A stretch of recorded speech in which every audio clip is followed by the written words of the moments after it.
Hello everyone, मैं doctor Hardeep. Welcome to medicine knowledge.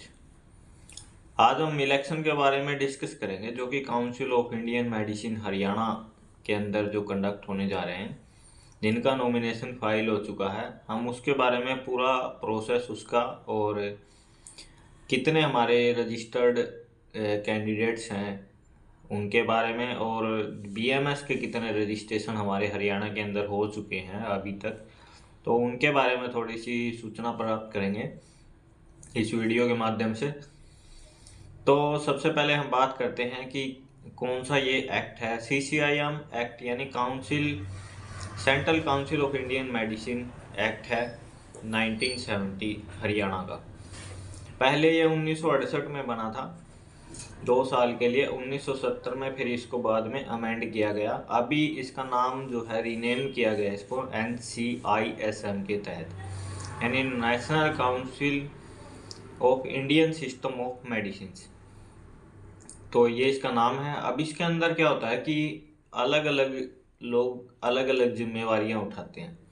एक board गठित किया गया है। बोर्ड गठित करने का जो मेन प्रावधान है कि जैसे कोई भी कॉलेज है और जो डॉक्टर रजिस्टर्ड हैं उनके रजिस्ट्रेशन वगैरह को मेंटेन बेहतर तरीके से काम करना, रूल और रेगुलेशंस की क्या एक कॉलेज को फॉलो करने हैं, क्या उसके अंदर उनके ऑडिट्स वगैरह होंगे, जैसा भी मतलब वहाँ पर जैसे सर्विलेंस वगैरह एक उनका, जैसे कहीं भी जाकर उनके देखना कि इसमें फैसिलिटी बढ़िया है, इंफ्रास्ट्रक्चरल जो भी लिमिटेशंस हैं उनके बारे में ये बोर्ड गठित किया जाता है।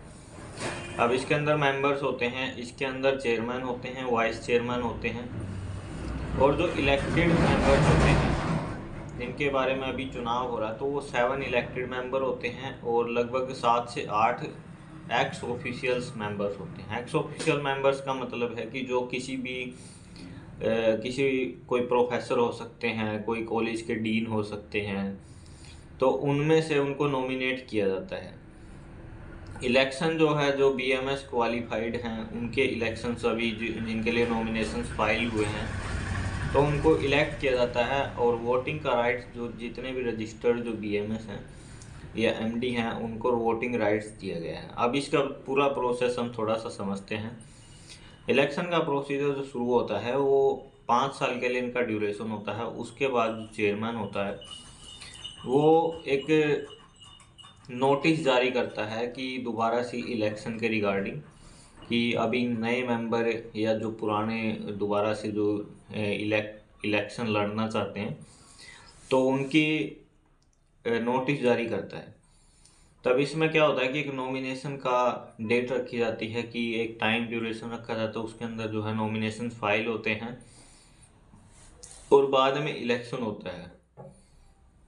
इलेक्शन के बाद इलेक्शन के लिए एलिजिबल कैंडिडेट वही होते हैं जो बीएमएस रजिस्टर्ड हैं सेंट्रल स्टेट काउंसिल के साथ।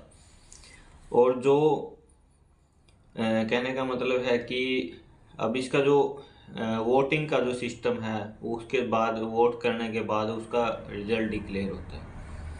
नोटिस वगैरह का नॉमिनेशन का इसका हमें हो गया, तो वोट कैसे करना है सबसे बड़ा यही मुद्दा रहता है। देखो अभी तक हरियाणा में 2024 तक 10,000 लगभग 800 के आसपास 10,800 के आसपास बीएमएस रजिस्टर्ड हैं स्टेट काउंसिल के साथ।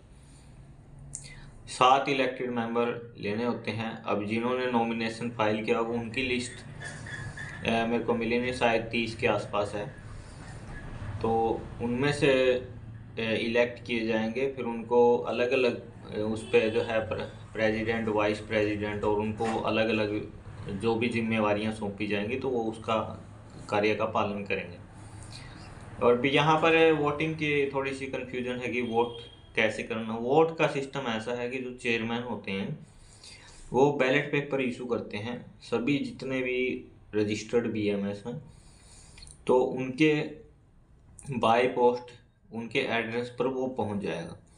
उसमें कैंडिडेट्स के नॉमिनेशंस होंगे, जितने भी कैंडिडेट चुनाव लड़ रहे हैं, इलेक्शन का नॉमिनेशन जिन्होंने भरा है।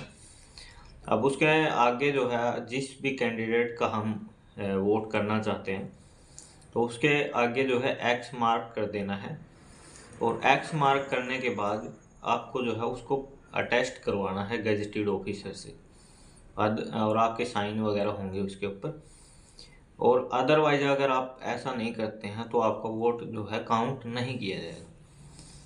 तो ये वोटिंग का प्रोसीजर है। अब ये बैलेट पेपर फिर दोबारा से आपको स्पीड पोस्ट कर देना है या बाई हैंड आप वहाँ पर दे सकते हैं। नॉमिनेशन के फार्म जो है वहाँ पर साइट पर अवेलेबल होते हैं। तो नॉमिनेशन जिनको भी करना था वो अब तो बंद हो गए हैं। अब जिन्होंने पहले किया होगा तो उसके पहले ही आ जाता है नोटिफिकेशन। तो नोटिफिकेशन का ध्यान रखना पड़ता है कि दोबारा से इलेक्शन कब होंगे। तो इसमें जो इलेक्शन होगा तो 7 इलेक्टेड मेंबर्स को चुना जाएगा और उनका जो काम होगा, जो एक्ट और रेगुलेशंस रूल्स रेगुलेशन बनाने के लिए जो सिस्टम है, जो अमेंडमेंट्स हैं, जो मीटिंग्स होती हैं, 2 मीटिंग होती हैं कोई एक्ट बनने के बाद 2 बार, एक अप्रैल में होती है, एक अक्टूबर में होती है। और यहाँ पर जो इलेक्टेड हैं या नॉमिनेटेड मेंबर्स होते हैं उनको जो है ट्रांसपोर्ट अलाउंस प्रोवाइड किया जाता है कि मीटिंग के चंडीगढ़ में मीटिंग होती हैं तो उनको बाई रोड अगर वो जा रहे हैं, बाई ट्रेन अगर जा रहे हैं तो उनको अलाउंस प्रोवाइड किया जाता है।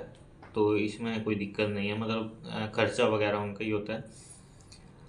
तो 2 बार यहाँ पर मीटिंग होती है। मीटिंग का एजेंडा, एम्स और ऑब्जेक्टिव ये है कि कैसे किसी भी प्रकार की कोई रूल बनाना है, कोई अमेंडमेंट करना है, कोई भी यूनिवर्सिटी वगैरह का कुछ रूल्स रेगुलेशन उनके रिगार्डिंग बनाने हैं या रजिस्ट्रेशन के रिगार्डिंग कोई रूल हैं तो उनकी वहाँ पर डिस्कशन होती है और एक हार्ड कॉपी हर एक इलेक्टेड मेंबर्स को और जो नॉमिनेटेड मेंबर को उनको हैंड ओवर की जाती है।